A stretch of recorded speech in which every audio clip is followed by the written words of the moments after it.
Let's go back to the government's reaction to the Southport killings and that guilty plea from Axel Rudakubana. On Monday, he's going to be sentenced on Thursday. Let's talk to Nusrit Mehtab. She's a former Scotland Yard superintendent and joins us now. Good morning to you, Nusrit. Good morning, Julia. Thank you very much. Lovely to talk to you. What did you make of the Home Secretary talking about it being a disgrace that this man was able to buy a knife when he was still 17 and introducing a new law for double ID on that? Talk about redefining terrorism. Does that in any way go any way at all to actually preventing a future crime like this? No, it doesn't. And it's interesting because the problem isn't about online shopping. Yeah, it is a disgrace that a 17-year-old could buy a knife online with Amazon, but that's not the problem, because we've seen, just sadly, Julia, the 12-year-old being stabbed and died, you know, so... And with a 14-year-old being suspected in Birmingham. Yeah. Children, killing children. So this isn't about online shopping. And, you know, they're going to put in extra measures, stronger measures in, I think, in the summer in the police crime and policing bill. But that doesn't stop what's happening now, and that doesn't stop another crime happening. Yes, they can redefine terrorism, because I think it's time we did look at the definition. This is a definition that falls under the 2000 Act, and now that's slightly changed. And they couldn't, although Rudakubana was charged with terrorist offences because of Ricin and the manual, he doesn't fall within the definition. But does that matter? I mean, whether we call it a terrorist attack? I mean, one of the reasons why I think there was this sort of wariness about giving out any information, and then there was that sort of big vacuum of information, and that got filled by, you know, bad players stirring up, trying to stir up racial and hatred. And they were, but clearly far right and those from abroad as well.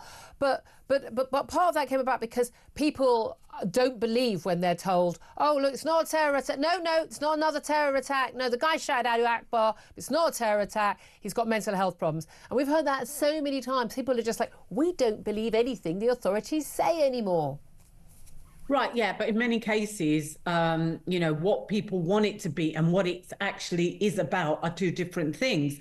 And if you look at what happened, I think it was in Liverpool, when the man who blew himself up in front of a woman's hospital on Remembrance Day wasn't a terrorist incident. So what we want to be terrorism and what it is are two different things. And so it is important to redefine that, because there seems to be this big vacuum of vulnerable people that are drawn to violence, and in this case, it's a classic case, but it doesn't fall within terrorism. But what difference does it make if it does? Because we know this man was referred, as a boy, referred 3 times to prevent. We know he'd been caught with a knife, he tried to attack people at school, he'd been expelled.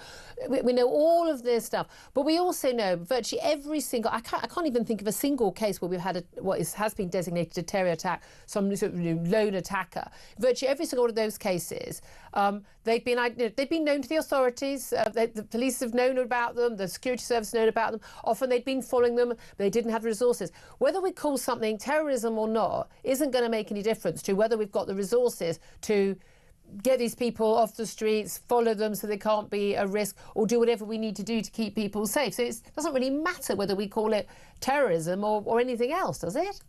It does.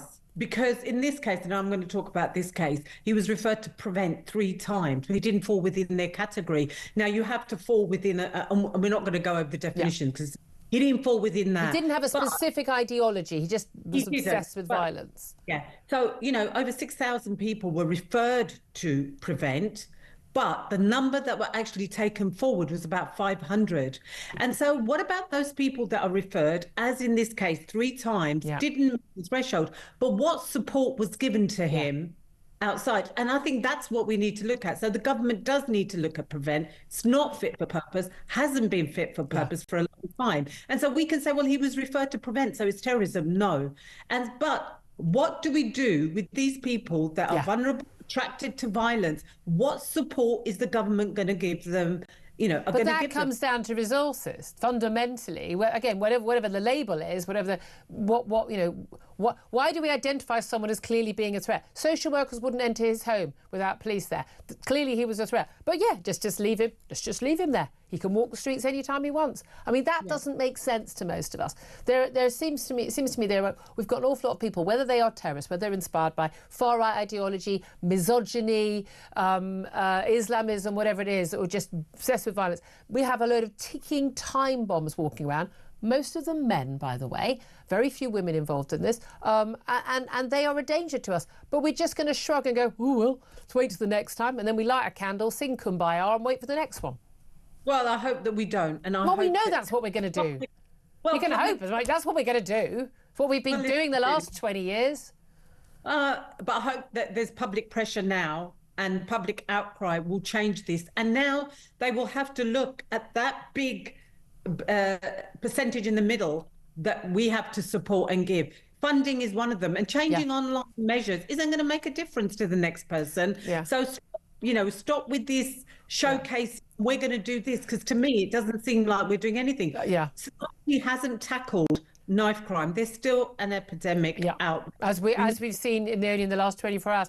Nusrit Mehtab, thank you so much. Really good to get your perspective on this. Former Scotland Yard Superintendent Claire Pearsall, former Conservative Special Advisor to the Home Office. You were nodding away to a lot of that. I was. It's all of the stuff about prevent, and it isn't fit for purpose. The prevent is just about people with ideology and terrorism. It is. I think it needs to be expanded, and I think Nusrit was quite right. What do you do with those people who don't meet the threshold? Sort of go, you're not a terrorist. Next, move on. Off you go. Well, that appears to be exactly what happened. And you're too dangerous to be at a normal school. We'll put you in a special school, but you don't attend a special school. You went like 3 days. Yeah.